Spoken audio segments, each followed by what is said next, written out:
भारत के संविधान का अनुच्छेद 348 बी एक बहुत ही महत्वपूर्ण अनुच्छेद है, खासकर उन लोगों के लिए जो सामाजिक और शैक्षिक रूप से पिछड़े हुए हैं। इसे 102वें संविधान संशोधन अधिनियम 2018 एक्ट के माध्यम से जोड़ा गया था।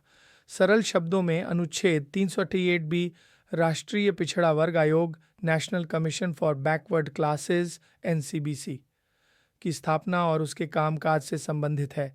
इसे ऐसे समझें। एक, यह अनुच्छेद कहता है कि सामाजिक और शैक्षिक रूप से पिछड़े वर्गों, जिन्हें आमतौर पर अन्य पिछड़ा वर्ग या ओबीसी कहा जाता है, के लिए एक विशेष आयोग होगा जिसे राष्ट्रीय पिछड़ा वर्ग आयोग एनसीबीसी के नाम से जाना जाएगा। दो, इस आयोग में एक अध्यक्ष चेयरपर्सन, एक उपाध्यक्ष वाइस चेयरपर्सन और 3 अन्य सदस्य होंगे। इन सभी की नियुक्ति भारत के उन राष्ट्रपतियों द्वारा की जाएगी।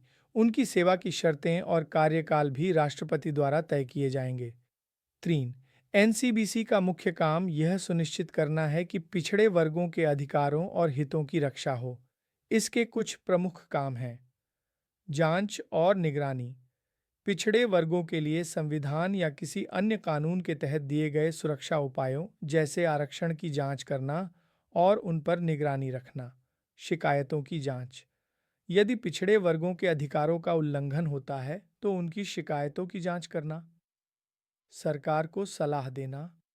पिछड़े वर्गों के सामाजिक आर्थिक विकास और कल्याण के लिए सरकार को सलाह देना और उनकी प्रगति का मूल्यांकन करना।